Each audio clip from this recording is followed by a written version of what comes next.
여러분 안녕하세요. 네, 오늘은 국민의힘의 위기의 본질, 국민의힘의 위기를 맞은 진짜 이유는 무엇인가? 이런 주제로 좀 말씀드리려고 합니다. 최근에 정치권에서 윤석열 대통령과 한동훈 전 비대위원장 간의 갈등설 이런 얘기도 많이 나오고, 또 지난 총선에서의 참패의 원인이 정권 심판론 때문이었다. 이런 얘기, 또 그 책임이 윤석열 대통령이 더 크다 아니다, 국민의힘 한동훈 전 위원장의 책임이 크다 등등 이런 책임론과 관련된 갑론을박도 벌어지고 있는 것 같습니다. 하지만 저는 지난 총선에서의 이른바 정권 심판의 흐름, 이런 것들은 표면에 나타난 그러한 내용이고, 사실 정권 심판이라는 건 과거 선거 때마다 계속 있어 왔던 그런 부분이었죠. 그렇다면 이번에 왜 이제 그런 것이 크게 작용을 했는지, 그 기본적인 어떤 환경적인 요인, 이 바탕에 깔려 있는 근본적인 어떤 문제는 무엇인가, 이런 측면에서 오늘은 국민의힘 위기의 본질은 이것이다 라는 관점에서 현재 국민의힘, 저는 이제 보수 세력이라고 얘기하지는 않습니다. 보수 세력도 굉장히 바라보는 시각에 따라서 이 영상을 듣고 계신 분들도 다양하게 생각을 할 겁니다. 보수란 무엇인가에 대해서 어떤 분은 국민의힘이야말로 보수다라고 생각을 할 거고, 어떤 부분은 아니다, 개혁신당이야말로 저 진짜 보수다 얘기하는 분도 있을 거고, 또 어떤 분은 민주당까지 포괄해서 국민의힘이든 민주당이든 다 거기다, 거기까지 보수다, 그리고 이른바 진보를 얘기하려면 녹색 정의당 정도는 돼야 진보라고 할 수 있다, 또 이렇게 보는 분들도 있고 다양합니다. 저는 그런 측면에서 무엇이 보수냐 진보냐 이런 얘기보다는 오늘은 국민의힘이라는 정당이 맡고 있는 위기의 본질은 무엇인가 라는 관점으로 좀 말씀드리려고 생각을 합니다. 일단 이 근본적인 부분이, 저는 이 판이 바뀌었다, 이렇게 봅니다. 선거의 기본판이 바뀌었다. 과거에는 이제 전체적으로 보수 세력이 좀 우위에 있었고 진보 세력이 좀 소수파였다는, 이제는 반대로 됐다. 보수가 소수파가 되고 진보 우위의 구도가 형성됐다라고 생각합니다. 그리고 이것이 이번 총선에서 나타난 새로운 현상이 아니라 한 10년 전부터 이미 그런 현상이 나타났고, 지난 총선 때 21대 총선 때도 그런 흐름이 있었고, 이번 총선에서 그런 부분들이 조금 더 심화됐다, 이렇게 생각을 합니다. 2012년 19대 총선 때, 그리고 2016년 20대 총선 때, 두 번의 총선 때 전체 그 비례정당 득표율, 요걸 바탕으로 보면 이른바 편의상 진보 보수로 나눴을 때, 이 2012년의 경우 보수라고 할 수 있는 새누리당, 자유선진당을 찍은 유권자가 46.03%였습니다. 반대로 이제 민주통합당이나 통합진보당, 진보라고 할 수 있는 여기를 비례로 찍은 유권자는 46.75%였습니다. 같은 46점은 별 차이가 없는 거죠. 2016년에도 마찬가지였습니다. 그때 이제 이른바 진박 논란이 거셌고, 옥새 들고 나르샤 그런 파문이 일어났던, 그래서 새누리당이 일당을 뺏겼죠. 그랬던 총선이 2016년 20대 총선인데, 이때 당시에 비례로 보수와 진보를 찍은 전체 득표율을 한번 보면 보수 새누리당이 33.50%를 당시에 얻었습니다. 진보 더불어민주당과 정의당을 합치면 32.77%였습니다. 차이가 거의 없는 거죠. 1%포인트 차이도 안 납니다. 역시 거기가 거기였던 거죠. 결정적으로 진보와 보수 세력의 차이가 생긴 것은 2020년 21대 총선 때부터입니다. 박근혜 전 대통령 탄핵 이후에 치러진 이 21대 총선 때 이른바 보수, 미래한국당, 우리공화당 등 득표율을, 비례 득표를 다 합치면 41.54%였습니다. 반면 진보, 더불어시민당, 정의당, 열린민주당 등등 이 득표를 다 합치면 52.2%였습니다. 차이가 10.66%포인트였습니다. 그 전 두 번의 총선과 비교해서 보면 보수와 진보의 차이가 10.66%포인트, 진보가 우위에 섰던 거죠. 이때는 뭐 박근혜 전 대통령 탄핵의 흐름이 워낙 거셌고 또 이른바 보수라고 하는 큰 그룹에서 이제 중간 그룹, 온건 보수, 뭐 개혁 보수 이렇게 불리는 이 그룹들이 떨어져 나와서 저 탄핵에 찬성을 했고 이후에 또 정당도 창당을 하고 이러지 않습니까? 이런 등등의 뭐 변화가 많았기 때문에 당시에 이미 총선 때도 이런 흐름이 나타났을 수 있다라고 볼 수 있는 거죠. 근데 이게 이제 특별한 현상이 아니라는 겁니다. 이번 총선 때 보면요, 진보라고 할 수 있는 더불어민주연합, 녹색정의당, 뭐 조국혁신당, 새로운 미래당 다 합치면 전체 득표가 54.78%입니다. 비례 득표를 보면.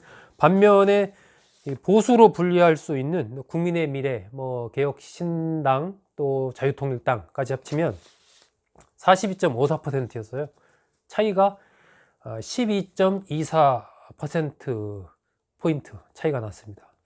21대보다도 1.58% 포인트 차이가 더 벌어졌습니다. 그때. 그러니까 지난 21대 박근혜 전 대통령 탄핵 이후에 치러졌던 총선이 아주 특별한 경우였기 때문에 그 당시 진보의 전체 득표율이 더 높았다라고 얘기할 수가 없는 거죠. 이번도 마찬가지로 진보라고 분류할 수 있는 정당들의 비례 득표율이 훨씬 높았고 지난번보다도 오히려 더 높았다는 겁니다. 더 벌어졌다. 그래서 이른바 진보 우위 구도가 심화하고 있다. 보수 세력은 소수파가 됐다. 전체적으로 봤을 때 기본적으로 이런 환경의 변화가 있는 속에서 총선이 치러진 거죠. 그러니까 국민의힘으로서는 기본적으로 좀 우리에게 환경이 좀 불리하구나 라는 생각을 가지고 그만큼 더 치밀하고 전략을 잘 세우고 인물들을 경쟁력 있는 인물로 내세우고 등등 이렇게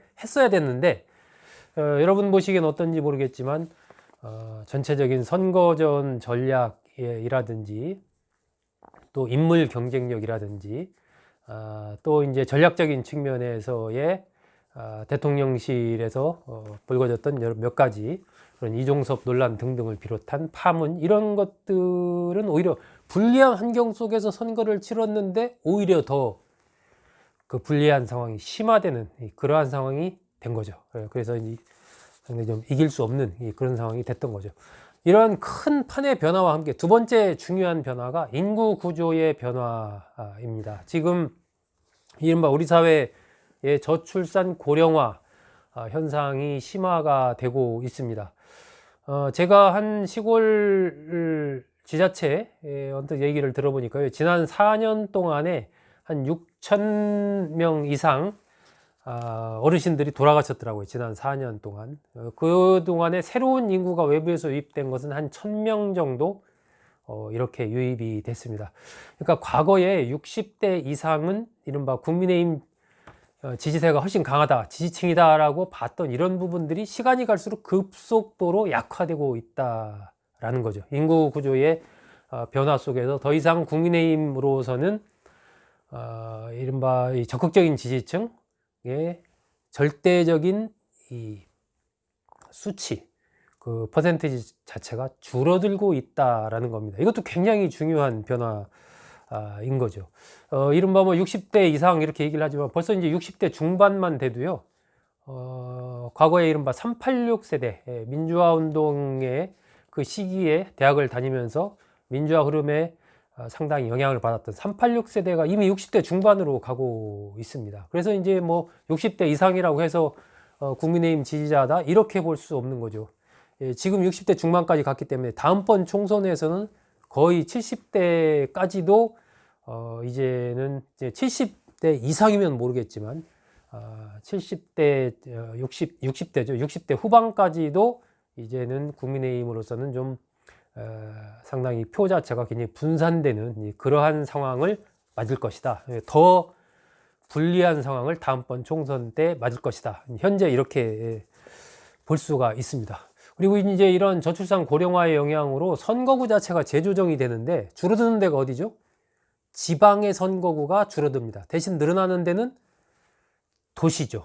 특히 수도권 선거구가 늘어납니다. 이것이 뭐 이미 과거의 선거구 재조정 과정을 통해서 그렇게 입증이 됐었죠. 이 얘기는 국민의힘으로서는 이 또한 불리한 부분이다라는 것입니다. 그러니까 큰 틀에서의 인구, 진보 보수의 판자체가 바뀌었고 저출산 고령화, 인구 구조의 변화로 인해서 국민의힘의 어떤 절대적인 지지층은 줄어들고 있고 또 선거구 자체도 국민의힘의 유리한 선거구가 줄어드는 것이 현재 상황이다. 그렇기 때문에 국민의힘으로서는 이 새로운 지지층을 적극적으로 찾아서 가야 되고 이른바 전통적인 지지층을 넘어서 중도 세력, 나아가서 온건 진보 세력까지 포괄하는 그러한 변화를 국민의힘이 하지 않으면 앞으로도 이기기가 어렵다. 저는 이렇게 생각을 합니다. 그것은 이제 어떤 세대적인 그런 측면에서의 문제이기도 하고 문화적으로 봤을 때도 새로운 젊은 세대들과 좀 더 가깝게 다가갈 수 있는 그런 식의 문화적인 변화 이런 것도 좀 굉장히 필요하다라고 봅니다. 그런 측면에서 최근에 이른바 30대 당선인들이 몇 명 나왔죠. 도봉의 김재섭 당선인이라든지 또 김용태 당선인이라든지 천하람 이 개혁신당 당선인이라든지 이런 이제 좀 30대의 이 당선인들이 앞으로 어떻게 또 변화를 만들어 갈 수 있을지는 좀 지켜볼 만한 대목이 아닌가 하는 그런 생각이 듭니다. 제가 말씀드린 이러한 중요한 몇 가지의 변화 속에서 이번 총선의 경우에 국민의힘이 굉장히 적극 대응을 했어야 되는데 그렇지 못하면서 결과가 어떻게 됐냐, 이른바 양남당이 됐습니다. 영남, 강남 당. 제가 얼마 전에 한 전직 의원 국민의힘 만났더니 그렇게 얘기를 하더라고요. 이제 양남당이 됐습니다. 얘기를 하더라고요. 제가 물어봤습니다. 양남당이 뭡니까? 강남, 영남 얘기하더라고요. 그렇게 이제 상징화하는 거죠. 그런 정도로 지지층 자체가 축소됐다. 이렇게 볼 수가 있는 것입니다. 국민의힘 안에 이른바 기능적으로 실무적으로 일 처리를 잘 할 수 있는 이런 사람들은 많이 있지만 전략적으로 판단하고 그리고 바로 소통하고 또 시대의 흐름에 바로바로 조응하면서 어떤 그러한 메시지와 뭘 이렇게 만들어내는 이러한 인물들, 그리고 보수가 나아가야 할 길, 보수의 철학과 가치를 이야기하는 이런 사람들이 좀 필요하다는 거죠. 너무 이게 어떤 기능적인 인물들만 공격수, 싸움꾼 이렇게 해가지고는 안 된다는 거죠. 상당히 전략적인 두뇌를 가진 그러한 어떤 인물상의 변화, 그리고 시대적인 변화를 같이 호흡하는 이러한 인물들의 영입, 이런 것들이 좀 굉장히 필요하지 않나 그렇게 생각을 합니다. 이런 것이 없다 보니까 이제 그냥 싸움에서 이겨야 된다 이런 생각만 하는 거고, 그러니까 내부적으로 쉽지 않으니까 외부에서 좀 인기 있는 사람을 영입해서 내세워서 그 순간순간 넘어가려고 하는, 이것이 지난 대선 때도 그랬고 이번 총선 때도 똑같이 이루어졌지 않나. 우리 스스로의 어떤 변화를 통해서 국민과 하나가 되면서 경쟁력을 강화해가는 이러한 노력은 상대적으로 좀 많이 부족하지 않았나, 이런 생각을 합니다. 이런 현상이, 그러니까 외부에서 쉽게 누구를 데려와서 쉽게 넘어가려고 하는 이런 것들이 이제 반복되다 보면 사실은 속은 멍들어가는 거고 체질은 허약해지는 거죠. 이것이 현재의 국민의힘의 모습이 아닌가 하는 생각도 가져봅니다. 지금 비대위도 출범하고 앞으로 또 전당대회가 열리고 22대 국회가 또 출범하면서 여러 가지 또 변화를 나름대로 주려고 할 텐데, 과연 국민의힘이 처한 이 위기의 본질, 이런 부분을 얼마나 해결해 갈 수 있을지에 따라서 다음번 총선 또 그 전에 이제 대선에서의 결과가 또 결판나지 않나 하는 생각을 가져봅니다. 여러분 잘 들어주셔서 고맙습니다.